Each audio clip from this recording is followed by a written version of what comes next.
Joshua. Right? No, thank you. There's a whole group of people in on the down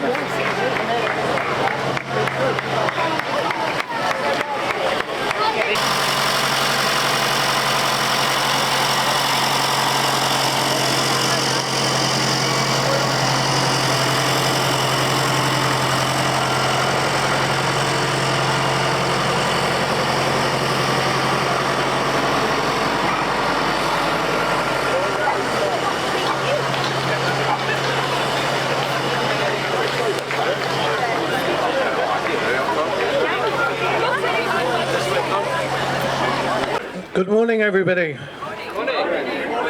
It's great to see so many people here.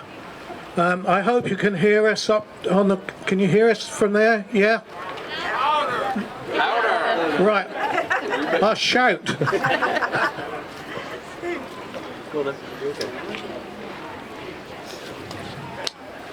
As long as man shall continue to navigate the oceans, and tempest shall hold course over the surface of every age, and on every coast disaster by sea, shipwreck and peril to human life must inevitably occur.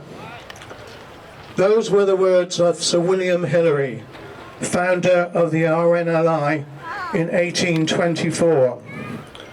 Those words are as true today as they were 202 years ago, and so we gather here today with the glorious vista of Lyme Bay as our backdrop to celebrate the 200th anniversary of Lyme Regis Lifeboat. Our current lifeboat station was officially opened in 1998, the fifth in our town since 1825. It's where our 35 men and women volunteers are based and meet for all manner of events, including regular training sessions. And of course, it's where our Atlantic 85 lifeboat, called the Spirit of Loch Fyne, is housed. Their proudest boast is that they can launch the lifeboat in 7 minutes.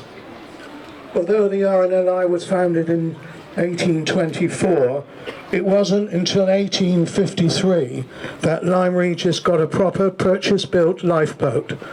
We celebrate 200 years because from 1826, 2 local converted vessels had served as lifeboats. That proper lifeboat arrived just as a 255-ton bark called Heroine capsized in a storm on Boxing Day 1852.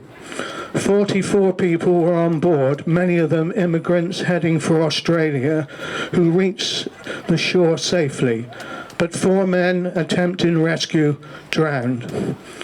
The William Woodcock, a pulling and sailing lifeboat, arrived in Lyme in 1886, a crew of 13 and 10 of them oarsmen. During the 25 years on duty, they and her crew saved 22 lives. One incredible event of note was the William Woodcock not being able to launch because of the weather. A French vessel was taking water off Seaton, 7 miles away, so it was decided to go by road. Their journey included having to tow the lifeboat up Cobb Hill. 11 horses were hired and hitched to the lifeboat carriage. And it took 3 hours before they got to Seaton, only to find that the Sidmouth lifeboat had already successfully dealt with the incident. The Lyme lifeboat played its part in the 2 world wars. In March 1918, a German submarine surfaced just outside the Lyme Regis harbour and fired a torpedo, which sank the carrying merchant ship. An engineer and 2 stokers were killed. Many crew were rescued by the Lyme lifeboat, called the Thomas Masterman Hardy, named after Admiral Sir Lord Nelson's friend and flag captain at Trafalgar. Among notable rescues, a helicopter pilot and his pregnant wife were rescued on Easter Monday 1999 after their aircraft plunged into Lyme Bay in dense fog. Their helicopter floated and they were finally found in the fog sitting on the floating helicopter. Of course, there have been tragedies as well.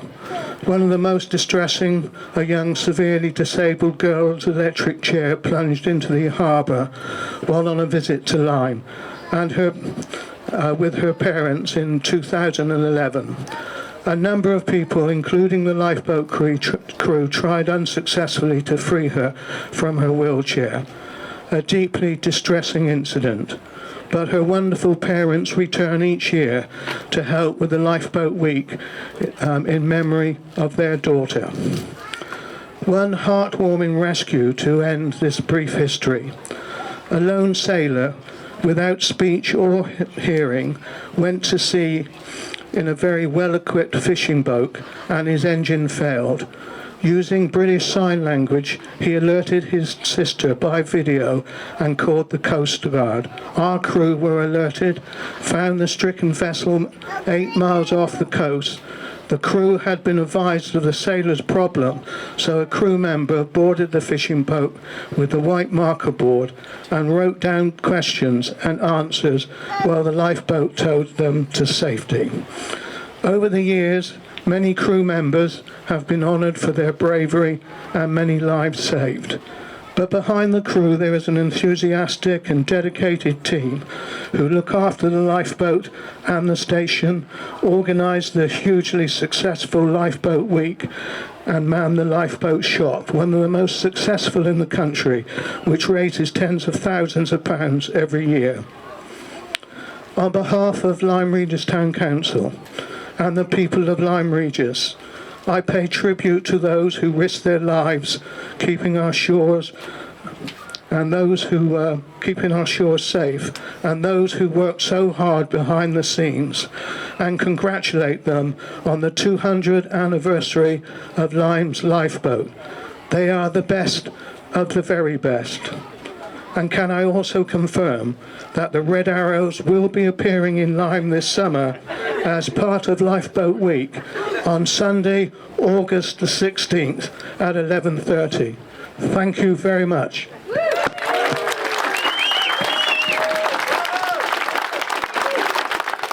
Thank you very much. Your Worship, the Mayor of Lyme Regis, distinguished guests, residents and friends, thank you for your kind words and for joining us on this very special occasion. Today is not just a celebration of a boat or even a service.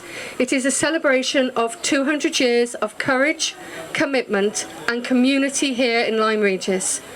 For 2 centuries, generations of men and women have answered the call to save lives at sea. They have done so in the harshest conditions, often at great personal risk, guided by nothing more than the skill, determination and a deep sense of duty to others. But the Lifeboat has never been just about the crew. It belongs to this town, it is supported by this community. Every launch, every rescue, every safe return is made possible by the unwavering generosity and spirit of the people of Lyme Regis. Today, as we parade our lifeboat through these streets, we are reminded that we are part of something much bigger than ourselves. A legacy passed down through generations and a responsibility we are proud to carry forward. On behalf of the entire lifeboat crew, past and present, I would like to express our heartfelt thanks to the Council, the town of Lyme Regis, and to everyone here today. Your support means everything to us. We are honoured to serve this town. We remain, as always, ready to answer the call whenever it comes. Thank you. 3 cheers for Lyme Regis. Hip hip. Hip hip.